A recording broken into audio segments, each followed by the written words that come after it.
My self Neeraj Bhandari and I am 24 years old. तो वैसे तो मैं देहरादून का रहने वाला हूँ एंड जो मेरा होम टाउन है वो है पौड़ी गढ़वाल पाबो ब्लॉक विशल गाँव and I am a full time content creator and a business owner. तो देहरादून में मैं साइकिल स्टोर ओन करता हूँ and on YouTube I make cycle documentaries and cycle blogs. 2017 में मेरा स्कूल पास आउट हुआ था, तो उस टाइम मुझे ऐसा साइकिलिंग का शौक नहीं था। उस टाइम तो मेरे किसी मतलब जो मेरा पूरा इन्वायरमेंट था उसमें तो हार्डली किसी पे साइकिल होगी भी, तो उस टाइम साइकिल का कल्चर देहरादून में इतना नहीं था। देहरादून क्या मैं कहूँगा इंडिया में इतना नहीं था। कोविड के बाद ही देहरादून और पूरे इंडिया में साइकिलिंग का थोड़ा कल्चर आया। तो मैंने जब स्कूल किया उसके बाद मैं कॉलेज में गया। SGR यूनिवर्सिटी है जहाँ से मैंने अपना कॉलेज किया। तो 2019 में जब मैं कॉलेज में था तो मेरे एक फ्रेंड है, उनका नाम है ऋषभ। तो वो जो साइकिल में ही अपना कॉलेज आना जाना करते थे, तो उस टाइम भी मैं इतना इन्फ्लुएंस नहीं हुआ उनकी साइकिलिंग ये सब करते थे जब वो। तो एक दिन मैंने उनका स्टोरी देखा व्हाट्सएप पे, जिसमें वो साइकिल में एक बहुत ही मतलब अनटच्ड अनएक्सप्लोर्ड जगह पे गए थे। तो एडवेंचर का शौक तो बचपन से था, घूमना फिरना मस्तीबाजी करना, वीडियोस मेकिंग का शौक तो मेरा पहले से था काफ़ी।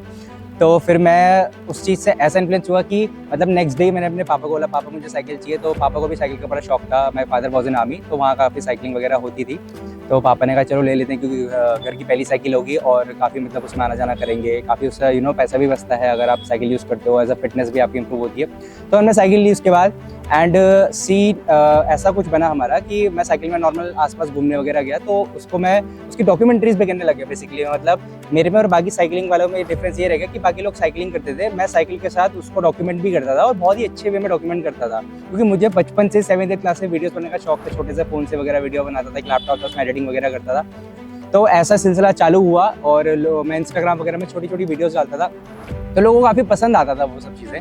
तो उसके बाद हुआ कि एक दिन मैं मेरे फ्रेंड एकदम नॉर्मली हम साइकिलिंग पे एयरपोर्ट साइड जो है देहरादून का एयरपोर्ट है वहाँ साइकिलिंग के लिए जा रहे थे एंड सडनली हमारे सामने एक बोर्ड था और बोर्ड पे लिखा था कि केदारनाथ इज 270-80 किलोमीटर्स। तो हमने कहा यार जब हम घर से 50 किलोमीटर इतना दूर आए तो यार इसका 5 गुना और चले जाते हैं, 250-300 किलोमीटर और कर लेते हैं। तो वहाँ से हमने सोचा कि क्यों ना यार केदारनाथ चलते एक बार साइकिल में।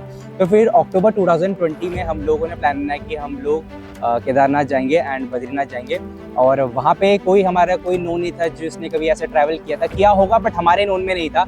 तो हमने विदाउट एक्सपीरियंस बिना किसी से पूछे हम लोगों ने साइकिल वगैरह पैक करी। बेसिक नॉलेज थी हमारे पास उस टाइम, ना पंचर किट था, ना एक्स्ट्रा एक्सेसरीज वगैरह थी, ना कुछ बर्तन, ना खाने का सामान। बस जो था सामान तो मैंने ऐसे छोटा मोटा पैक करके हम लोग केदारनाथ के लिए निकल गए।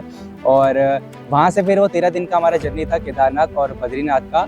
और वहाँ से ये हुआ कि काफ़ी पहचान मिली कि हाँ एक साइकिलिस्ट भी कुछ इतना दूर जाते हैं। हमारा अखबारों में नाम आया था, हमारा स्कूल मैगजीन कॉलेज मैगजीन्स में नाम आया था।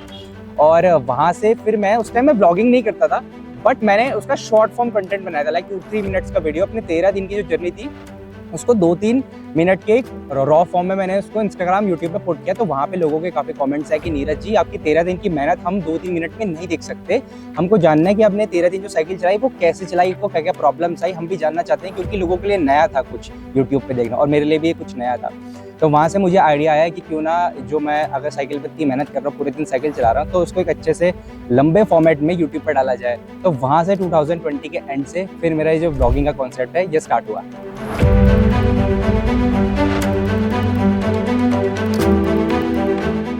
मुझे बिल्कुल एक्सपीरियंस नहीं था कि साइकिल में टूरिंग कैसे करते हैं। नॉर्मल राइड्स तो कर सकते हैं बट टूरिंग कैसे करते हैं, क्या आपको एक्स्ट्रा चीज़ें अपने पास रखनी पड़ती है, प्लानिंग कैसे करते हैं, मुश्किलें क्या क्या आती है। क्योंकि शायद लोग करते होंगे उससे पहले टूर, करते थे बट उन्होंने कभी मुझे नॉलेज नहीं दी क्योंकि मेरे साथ वो लोग थे ही नहीं। तो विदाउट एनी एक्सपीरियंस जब हम लोग फर्स्ट टाइम केदारनाथ बद्रीनाथ के लिए निकले तो एक्स्ट्रा सामान हमारे पास कुछ नहीं था, हमको नहीं नॉलेज था कि साइकिल टूरिंग कैसे करते। तो जब ये भी याद है जब केदारनाथ के बाद हम लोग बद्रीनाथ के लिए निकले तो मेरे जो साइकिल के ब्रेक पैड्स होते हैं वो दोनों टूट चुके थे, फेल नहीं हुए थे, पूरे लिटरली टूट चुके थे। तो ना आगे का ब्रेक ना पीछे का ब्रेक। तो तुंगनाथ के बाद से लेके मैं पूरा बद्रीनाथ तक बिना ब्रेक के गया था। और बहुत सारी ऐसे सिचुएशन भी आई जहाँ पे मैं डाउन हिल यानी कि ढलान में साइकिल चला रहा हूँ रिस्क पे और आगे से ट्रक आता है। तो अगर ट्रक मेरे सामने आ रहा है तो मुझे पहाड़ मतलब नीचे खाई है तो मुझे अपने आप को बचाना है, तो मुझे पहाड़ की तरफ अपनी साइकिल को लेके जाना पड़ा और पूरे पहाड़ में अपने आप को मैंने क्रैश कर दिया सो दैट कि मैं खाई में ना गिरूं। तो कुछ ऐसे इंसिडेंट भी आए जिससे काफ़ी कुछ सीखने को मिला। तो मतलब विदाउट एनी नॉलेज जब आप कहीं निकलते हो ना तो जितने भी आप नॉलेज लेते हो खुद से ही आप लेते हो। तो ये मेरे लिए बहुत ही अच्छा एक्सपीरियंस था, थोड़ा डरावना भी था बट फर्स्ट टूर ने मुझे बहुत कुछ सिखाया।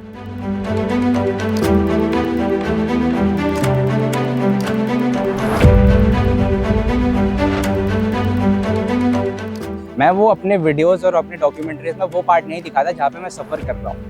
क्योंकि मुझे मज़ा ही नहीं आता वो चीज़ डॉक्यूमेंट करने पे। जहाँ पे मैं सफ़र कर रहा हूँ वहाँ तो मैं सफ़र ही करूँगा, उसको मैं शूट करने लग जाऊँ तो फिर और ज़्यादा सफ़र करने लग जाऊँगा। जब मैंने ये पाथ चुना था साइकिलिंग करने का और साइकिल के जो वीडियोस वगैरह लोगों को दिखाने का, तो मेरा प्लान ये था कि मैं एंजॉय कर रहा हूँ ये वीडियोस बनाना, मैं अपने लिए क्रिएट कर रहा हूँ मेमोरीज़ की। आगे जाके मैं देखूंगा ये सब एडवेंचर किया, ये मोनेटाइज वगैरह करना इस चीज़ को या फिर लोगों तक पहुँचाना, लोगों को सिखाना, तो मेरा कभी प्लान नहीं था। बट वो चीज़ ऐसे ही बाहर निकली कि लोग इतने इन्फ्लुएंस हुए कि यार ये चीज़ तो हमने कभी यूट्यूब पे देखी नहीं कि अपना उत्तराखंड का ही बंदा अपनी ऐसी जगह जा रहा है जहाँ हम लोगों ने देखी भी नहीं है और वो भी साइकिल में जा रहा है। तो लोगों के लिए बहुत ही यूनिक था और है और रहेगा कि कैसे एक साइकिलिस्ट जगह जगह एक्सप्लोर करता है, कैसे मतलब कल्चर दिखाता है अलग, बट उसका जो मोड ऑफ ट्रांसपोर्टेशन है वो साइकिल है। तो लोग अपने आप इस चीज़ में इतना इन्फ्लुएंस हुए कि मैं कुछ शौक हो गया कि यार इतना जल्दी मुझे कैसे लोगों का प्यार और सपोर्ट मिल रहा है। तो लोगों ने मुझे काफ़ी मोटिवेट किया इस चीज़ के लिए और मुझे ये लगा कि यस, साइकिल ये जो वीडियोस वगैरह मैं बनाता हूँ इससे लोग काफ़ी इन्फ्लुएंस होते हैं।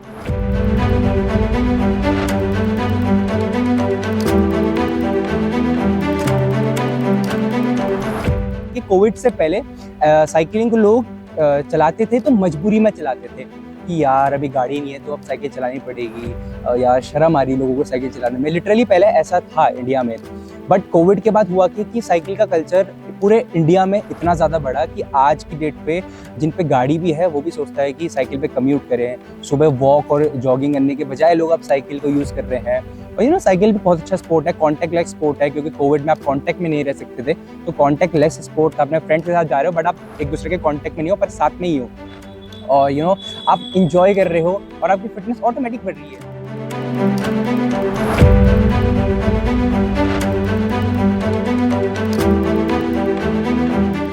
और मैं खुद देहरादून में मेरा साइकिलिंग क्लब है टीम बाइक क्राफ्ट, मैं उसमें काफ़ी संडे राइड्स कराता हूँ जिसमें काफ़ी यूथ का पार्टिसिपेशन होता है। देहरादून के नए छोटे बच्चे लड़के आते हैं, काफ़ी एज अंकल आंटीज़ भी आते हैं जो मेरे साथ साइकिलिंग करते हैं। और होली में लोगों को मिलाता हूँ, हम साइकिल पे ट्रैवल करते हैं, फिर हम होली सेलिब्रेट करते हैं। क्रिसमस में हम लोग क्रिसमस सेलिब्रेट करते हैं। ऐसे बहुत सारी राइड्स होती है, environment day, world cycling day, इन सब में हम लोग मिलते हैं। और मैं पूरी कोशिश करता हूँ कि नया जो यूथ आए और साइकिलिंग में घुसे।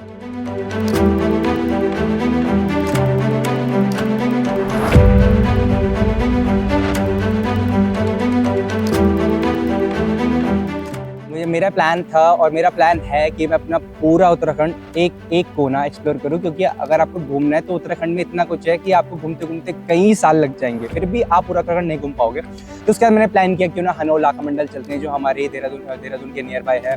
देन उसके बाद मैं नैनीताल गया एंड मैंने थोड़ा हिमाचल भी एक्सप्लोर किया फर्स्ट टाइम, और मैं फर्स्ट टाइम अपने स्टेट से बाहर गया था। हिमाचल, तीर्थन वैली, ये सब जगह मैंने एक्सप्लोर करी। एंड देन जब मेरा साइकिल ली थी तो मेरा इकलौता ड्रीम था, ये केदारनाथ बद्रीनाथ का तो कोई नहीं था, बट मेरा इकलौता ड्रीम था कि मैं अपने गाँव पौड़ी गढ़वाल साइकिल में जाऊँ। देन मैं अपने नानी के घर, अपनी दादी के घर दोनों साइकिल में गया, और एक नहीं दो 3 बार गया हूँ।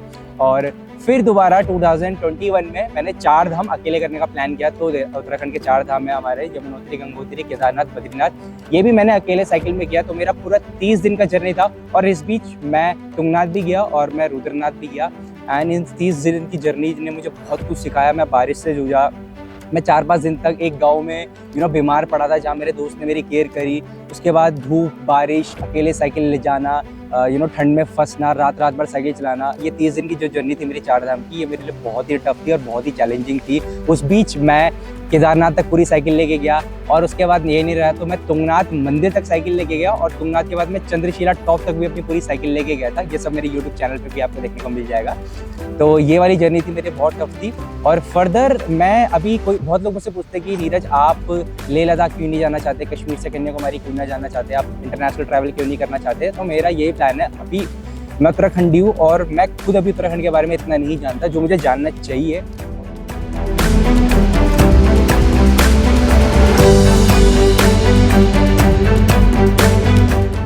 रिसेंटली हाल ही में पिंडारी ग्लेशियर भी गया था। पिंडारी ग्लेशियर 0 पॉइंट है हमारे बागेश्वर डिस्ट्रिक्ट में, तो वहाँ भी मैं साइकिल से गया था।